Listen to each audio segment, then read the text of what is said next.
फिरोजाबाद में प्रथम चरण के चुनाव के लिए सभी राजनीतिक पार्टियां चुनाव सभा करके मतदाताओं को आकर्षित करने का काम कर रही हैं। इसी क्रम में आज केंद्रीय गृह मंत्री राजनाथ सिंह ने चुनाव सभा करके अपने प्रत्याशियों के लिए वोट मांगे। पूरी उत्तर प्रदेश की जनता ने भारतीय जनता पार्टी की झोली को कमल के फूल से लबालब भर दिया। लेकिन भले ही हमारा राजनीतिक विरोधी क्यों न हो, तो इतनी बात मैं दावे के साथ कह सकता हूं, भारत ही नहीं दुनिया का कोई व्यक्ति उंगली उठाकर नहीं कह सकता है कि केंद्र की भारतीय जनता पार्टी सरकार के किसी भी मंत्री के दामन पर कोई भ्रष्टाचार की दाग लगी हुई हो, यह कोई नहीं कह सकता। गृह मंत्री ने नोटबंदी को देश हित में बताते हुए कहा कि इससे आतंकवादियों की कमर टूटी है और बैंक में लाइन में लगवाने का काम कांग्रेस ने किया है। राजनाथ सिंह ने कांग्रेस पर निशाना साधते हुए कहा कि कांग्रेस ने 60 वर्षों में देश को गरीब किया है, जबकि भारतीय जनता पार्टी आने वाले 15 वर्षों में देश की आर्थिक अर्थव्यवस्था मजबूत करेगी और भारत विश्व में नंबर 1 का देश होगा। राहुल गांधी पर कटाक्ष करते हुए कहा कि चुनाव से पहले ही कांग्रेस घाट पर आ गई है।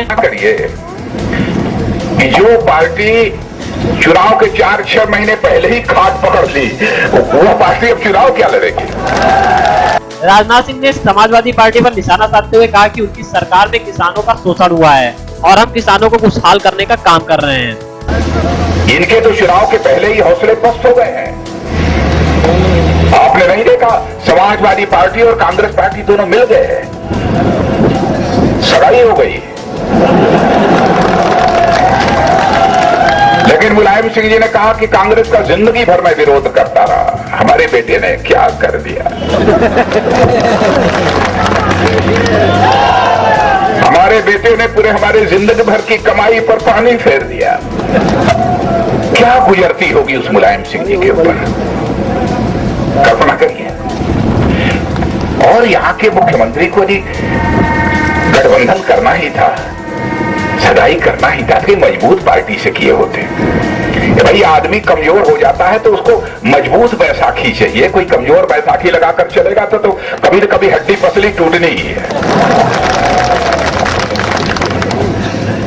अब उसके साथ उन्होंने गठबंधन कर दिया कांग्रेस के साथ। अब कितने दिनों चलेगा आप समझ सकते हैं। बड़े हिम्मत तो पहले ही हार चुके हैं, नहीं तो जो मुलायम सिंह जी बराबर कहते थे, जिंदगी भर कांग्रेस पार्टी का विरोध करके ही हमने समाजवादी पार्टी खड़ा किया। आज हमारा बेटा उस कांग्रेस पार्टी के साथ गठबंधन कर रहा है।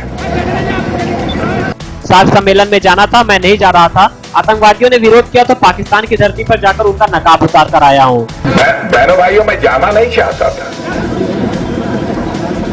लेकिन वहां पर सार्क सम्मेलन था, इसलिए जाने का फैसला किया था। लेकिन मैंने देखा कि सब सही सलामत चल रहा है, तो मैंने अपने राज्य मंत्री को कहा कि आप चले जाइए और वहां पर जो बोलना होगा बोलकर चले आइए। लेकिन सम्मेलन के 2 दिन पहले यह खबर मिली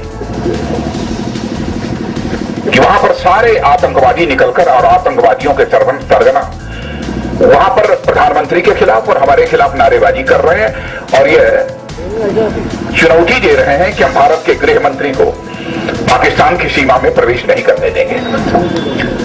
मैंने तुरंत अधिकारियों से कहा कि अब तक राज्य मंत्री जाने वाले थे, लेकिन अब राज्य मंत्री नहीं जाएंगे, मैं स्वयं अब पाकिस्तान की धरती पर जाऊंगा।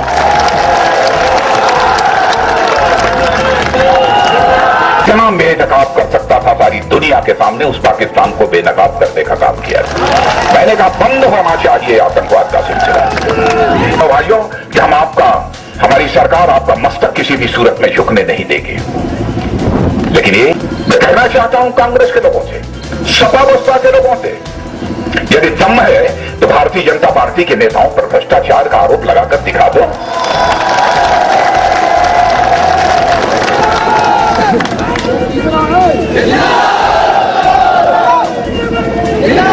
बहनों भाइयों, सारी दुनिया में भारत का मस्तक ऊंचा करने का काम किसी प्रधानमंत्री ने किया है तो उस प्रधानमंत्री का नाम है नरेंद्र भाई मोदी।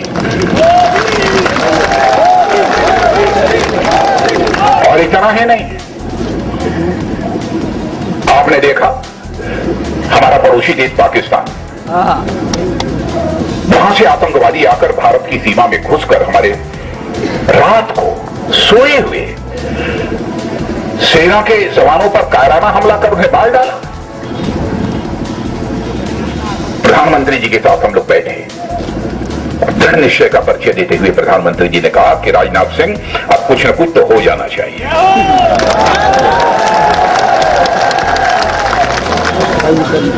और आपने उसके बाद देखा मेरे बहनों भाइयों, उसके बाद आपने देखा कि हमारे बहादुर सेना के जवानों ने पाकिस्तान की धरती पर घुसकर सारे आतंकवादियों का सफाया कर दिया जिन्होंने कायराना हमला करने की जरूरत की थी।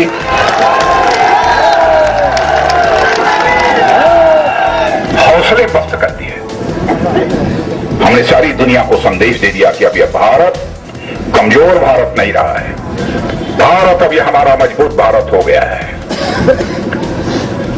भारत को आंख दिखाने की जरूरत इस दुनिया में कोई नहीं कर सकता है मेरे बहनों भाइयों। गृह मंत्री ने भारतीय जनता पार्टी के चुनावी घोषणा पत्र को बताते हुए कहा कि गरीब, मजदूर, बेरोजगार, किसान, विद्यार्थी और आम जनता के हित में काम करेंगे। उन्होंने कहा कि भारतीय जनता पार्टी जो वादा करती है उसे पूरी तरह से निभाती भी है। मेरे भाइयों, इंसान झूठ बोल सकता है लेकिन आंकड़े कभी झूठ नहीं बोल सकते। मैं आंकड़े आपको देना चाहता हूं कि उत्तर प्रदेश राज्य का जो सकल घरेलू उत्पादन ये सरकार बनते समय जो 5.6% था, 5 वर्षों में से 2% नीचे लाकर 3.6% तक मैंने पहुंचा दिया है। यह विकास हो रहा है। जो कृषि विकास दर जो 5 साल पहले 2.8% हुआ करती थी, उसे लाकर 1.8% पर पहुंचा दिया। अब कह रहे हैं कि प्रदेश का विकास हो रहा है। यही विकास है। मैं आप किसान भाइयों से मैं पूछना चाहता हूं, आप धान पैदा करते हैं, गेहूं पैदा करते हैं, आलू पैदा करते हैं, आलू पैदा। पहले तो मैं किसान भाइयों आपको मैं मतलब से यह जानना चाहूंगा, आपको अपने उपज की उचित कीमत मिल जाती है कि नहीं मिलती?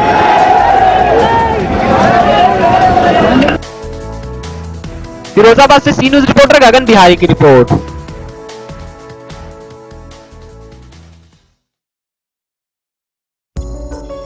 Shri Raj Infra Housing presents 5 mega projects. Gomti Estate Phase 3 at Gomti Nagar Extension, Shaheed Path. Raj Estate at Lucknow Faizabad Highway. Raj Residency and Kalakarpuram at Deva Road and the Sherry Farms at Kakori. With full of luxurious amenities like school, hospital, club, swimming pool, park, mall, bank, ATM. For more details, please contact us 780000 8067.